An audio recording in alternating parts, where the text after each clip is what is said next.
Hello friends, welcome to शिक्षक prep. तो friends, BPSC TRE 3.0 से रिलेटेड एक लेटेस्ट अपडेट है आप सभी के लिए। रिजल्ट से पहले होगा डीवी अपडेट। जी हाँ, इसको लेकर क्या अपडेट है अभी हम डिटेल में जानेंगे। साथ ही साथ डॉक्यूमेंट वेरिफिकेशन में कौन से अभ्यर्थी पहले बाहर, इसको लेकर हम जानेंगे। क्योंकि देखिए, आपका डॉक्यूमेंट वेरिफिकेशन होता है, इसका मतलब ये है कि आपके डॉक्यूमेंट एकदम कंप्लीट होने चाहिए। और साथ ही साथ जो भी चीज़ें हैं अभी हम डिटेल में समझेंगे। और आपका रिजल्ट कब आने वाला है, ठीक है, 1 से लेकर 12 तक सभी का, इसको लेकर हम बात करेंगे। साथ ही साथ टीआरई 4 को लेकर हम बात करेंगे फ्रेंड्स। क्योंकि आप जानते हैं बहुत सारे कैंडिडेट ऐसे हैं जिनके टीआरई 3 में अच्छे मार्क्स नहीं हैं, या फिर जो अभी फ्रेशर कैंडिडेट है जिन्होंने टीआरई 3 दिया ही नहीं है, वो टीआरई 4 की प्रिपरेशन कर रहे होंगे। तो टीआरई 4 में सीटेट वालों के लिए एक गुड न्यूज़ है। वो कौन सी न्यूज़ है अभी हम समझेंगे। साथ ही साथ अगर आप फीमेल कैंडिडेट हैं ना, तो आपके लिए तो बहुत ही अच्छी अपॉर्चुनिटी है फ्रेंड्स। तो चलिए सारी चीज़ों को हम समझ लेते हैं 1 बाय 1। पहले हम बात करते हैं फ्रेंड्स कि आपका रिजल्ट कब आएगा। और ये जो अपडेट है आपको मैंने पहले भी दी थी एक बार रिजल्ट से रिलेटेड। देखिए, यहाँ पर दिया हुआ है रिजल्ट को लेकर कि 20 अक्टूबर से पहले टीआरई 3 का रिजल्ट जारी करने का है लक्ष्य। आप ये मानकर चलिए कि अक्टूबर एंड में ही आपका रिजल्ट आएगा टीआरई 3 का। ये सभी की बात हो रही है, 1 to 5 की भी, 6 to 8 की भी, 9, 10 और 11, 12 सभी का बाद में आएगा। ऐसा नहीं है कि जैसे 1 to 5 की आंसर की पहले आ गई तो पहले इसी का रिजल्ट आ जाएगा, ऐसा नहीं होगा। हाँ, 1 by 1 आएगा, लेकिन एक साथ ही सभी का आएगा अक्टूबर एंड में, ठीक है। जैसे ही रिजल्ट से रिलेटेड और कोई अपडेट आएगा आपको बता दिया जाएगा। और अगर आरक्षण की बात करें तो आरक्षण जो है 50% के साथ ही आपका रिजल्ट आने वाला है। तो अगर आप बिहार के कैंडिडेट हैं और मेनली फीमेल कैंडिडेट हैं तो उनके लिए तो बहुत अच्छी गुड न्यूज़ एक और है फ्रेंड्स। वो न्यूज़ ये है कि सीटेट मार्क्स, आप जानते हैं अदर स्टेट वालों से सीटेट में 90 मार्क्स मांगे जाते हैं। अगर 90 से कम होते हैं तो उन्हें बाहर कर दिया जाता है। लेकिन बिहार की फीमेल कैंडिडेट जो हैं उनको रिलैक्सेशन है, ठीक है। सीटेट मार्क्स में कितना रिलैक्सेशन है ये मैंने आपको पहले भी बताया था कैटेगरी वाइज। तो फीमेल अभ्यर्थियों को यहाँ पर रिलैक्सेशन है। अगर कम मार्क्स भी हैं सीटेट में 90 से तो आपका सिलेक्शन यहाँ पर हो जाएगा, ठीक है, आप यहाँ पर एलिजिबल हो जाएंगे। तो ये बात है। अब हम बात करते हैं फ्रेंड्स डॉक्यूमेंट वेरिफिकेशन की और रिजल्ट की, कि पहले रिजल्ट आएगा या पहले आपका डॉक्यूमेंट वेरिफिकेशन होगा। तो देखिए, क्योंकि इन्होंने डीवी से रिलेटेड कोई भी अपडेट अभी तक नहीं दिया, यहाँ पर सीधे सीधे लिख दिया है कि 20 अक्टूबर से पहले आएगा रिजल्ट। इसका मतलब आप समझ रहे होंगे कि पहले ये रिजल्ट जारी करना चाह रहे हैं।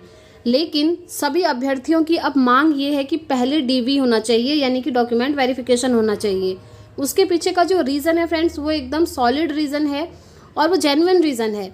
रीज़न क्या है, अभी आप देख रहे होंगे टीआरई 1 और टीआरई 2 में सिलेक्टेड बहुत सारे कैंडिडेट जो हैं बाहर हो रहे हैं।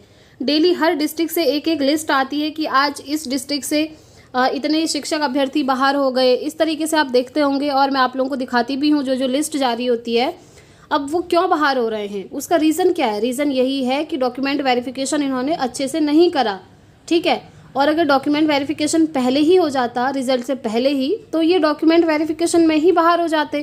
क्योंकि मोस्टली कैंडिडेट्स बहुत सारे ऐसे हैं जो अदर स्टेट के हैं, लेकिन उन्होंने क्या किया कि बिहार का फर्जी सर्टिफिकेट बना लिया, फर्जी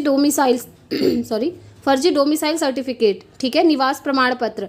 और आप जानते हैं अगर आप बिहार के हैं, बिहार का डोमिसाइल है आपके पास, तो आपको रिलैक्सेशन मिल जाता है। तो इस बेसिस पर फर्जी डॉक्यूमेंट बना करके उन्होंने रिलैक्सेशन लिया और वहाँ पर ज्वाइनिंग ले ली। लेकिन अब उनको 1 by 1 बाहर किया जा रहा है, क्योंकि अब डॉक्यूमेंट जो है अच्छे से जाँच की जा रही है। अब पता नहीं उस टाइम पे जब डीवी हुआ था तो इन्होंने कौन से डॉक्यूमेंट चेक करे जो कि ऐसे ही सबको सिलेक्शन दे दिया। इसीलिए अभी ये मांग की जा रही है कि टीआरई 3 में पहले डीवी करवा दो, उसके बाद रिजल्ट जारी करो, ताकि जो भी फर्जी अभ्यर्थी हैं या जिनके डॉक्यूमेंट सही नहीं हैं, इनकम्प्लीट हैं, या सब्जेक्ट कॉम्बिनेशन जिनका गड़बड़ा रहा है। अब सब्जेक्ट कॉम्बिनेशन कैसे होता है, जैसे सपोज करिए आपने 6 to 8 साइंस, सीटेट साइंस से दिया है, ठीक है, 6 to 8 यानी कि पेपर 2 आपने सीटेट का साइंस सब्जेक्ट से दिया है। लेकिन आप 6 to 8 में टीचर बन रहे हैं एसएसटी के, तो ये हो गया गड़बड़, आप यहाँ से सीधे बाहर हो जाएंगे। ऐसे भी बहुत सारे अभ्यर्थी बाहर हुए थे जो टीचर बनना चाह रहे हैं किसी और ही सब्जेक्ट के 6 to 8 में, और उनका सीटेट किसी और ही सब्जेक्ट से क्वालिफाई है।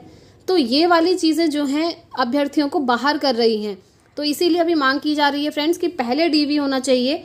वैसे आप लोग कमेंट करके बताइएगा कि आप क्या चाहते हैं, पहले डीवी हो या फिर पहले आपका रिजल्ट आए। देखिए ट्विटर पर भी अभियान चला था, आप जानते हैं, ये ट्रेंडिंग पर भी रहा था कुछ दिन।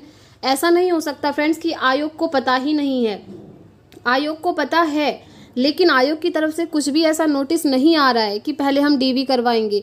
ठीक है, अब देखते हैं फाइनली क्या होता है, क्योंकि अभी तो आपका रिजल्ट आया नहीं है। अभी 11-12 की जो फाइनल आंसर की है वो भी आनी बची है, उसके बाद आपका रिजल्ट आएगा। तो देखते हैं पहले डीवी होता है या पहले रिजल्ट आता है। जो भी इन्फॉर्मेशन आएगी आपको इस चैनल से बता दिया जाएगा, इसलिए चैनल को ज़रूर सब्सक्राइब करके रखें फ्रेंड्स, ताकि आपको हर एक वीडियो की नोटिफिकेशन मिलती रहे। अब देखिए, अगर आपका डॉक्यूमेंट वेरिफिकेशन अभी हो जाता है, ठीक है, रिजल्ट से पहले, तो आपको अपने सारे डॉक्यूमेंट प्रिपेयर करके रखने होंगे, इसलिए तैयारी पहले से करके रखें। अगर आपको लग रहा है कि आपके मार्क्स अच्छे खासे हैं, आपका सिलेक्शन हो सकता है, तो आप अपने सारे डॉक्यूमेंट्स अभी से बनवा लें फ्रेंड्स। कौन कौन से डॉक्यूमेंट्स बनवाने हैं मैंने एक सेपरेट वीडियो में आपको बताया था। अगर आपने वीडियो नहीं देखा है तो कमेंट कर सकते हैं, मैं आपको लिंक प्रोवाइड कर दूंगी जहां पर मैंने आपको डॉक्यूमेंट की लिस्ट बताई थी। वो सारे डॉक्यूमेंट्स आप प्रिपेयर कर लीजिएगा ताकि डॉक्यूमेंट वेरिफिकेशन में कोई भी ऐसी प्रॉब्लम ना आए। ठीक है, अब देखिए यहाँ पर डॉक्यूमेंट वेरिफिकेशन में हम बात करते हैं एक बार अदर स्टेट वालों की।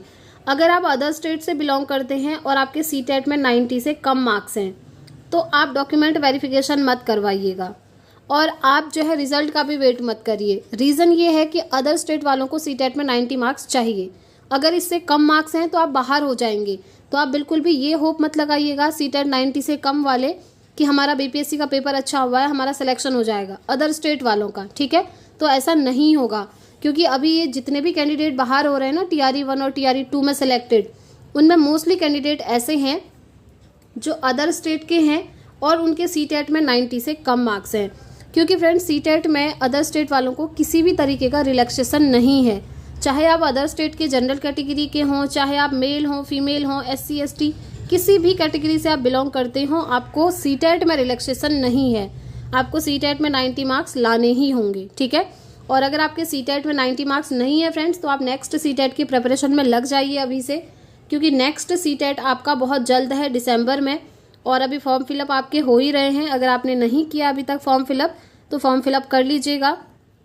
दिसंबर में सीटेट का एग्ज़ाम है, और अगर आप ये दिसंबर वाला सीटेट क्वालिफाई कर लेते हैं, क्योंकि देखिए सीटेट का जो रिजल्ट है ना, एग्ज़ाम के 1 मंथ के अंदर अंदर आ जाता है, विद इन 1 मंथ। ठीक है, और अगर आप दिसंबर 2024 वाला सीटेट क्वालिफाई कर लेते हैं, तो शायद आपको TRE 4.0 में मौका मिल जाए। मैं शायद इसलिए बोल रही हूँ फ्रेंड्स, क्योंकि देखिए TRE 4 अगर लेट होता है, जनवरी फरवरी तक होता है, तो ये जो दिसंबर 24 वाले सीटेट वाले कैंडिडेट हैं, इनको मौका मिल जाएगा। लेकिन अगर TRE 4 का एग्ज़ाम दिसंबर में ही हो जाता है, तो फिर ये सीटेट वालों को मौका नहीं मिलेगा। ठीक है, लेकिन पॉसिबिलिटी अभी यही है फ्रेंड्स कि TRE 4 आपका 2025 में ही जाएगा। इसलिए जिनका सीटेट क्वालिफाई नहीं है, सीटेट पर फोकस करिए, उसके बाद आप TRE 4 का एग्ज़ाम दे पाएंगे, और बाकी जो भी ऑफिशियल अपडेट आएगी आपको इन्फॉर्मेशन दे दी जाएगी। ठीक है, और अगर आप सीटेट की प्रिपरेशन करना चाहते हैं, तो डेली इवनिंग में हमारी सीटेट की क्लासेज होती हैं, और मैंने आप लोगों के लिए सीटेट का पेड नोट्स भी बनाया हुआ है। अगर आप लोग चाहें तो सीटेट का नोट्स भी ले सकते हैं। तो आई होप आपको सारी इन्फॉर्मेशन समझ में आ गई होंगी फ्रेंड्स। अगर अभी भी कोई डाउट है तो आप मुझसे कमेंट बॉक्स में पूछ सकते हैं, मैं आपको रिस्पॉन्स ज़रूर करूँगी। तो इस वीडियो में इतना ही रखते हैं, मिलते हैं फ्रेंड्स नेक्स्ट वीडियो में नेक्स्ट अपडेट के साथ। Thanks for watching.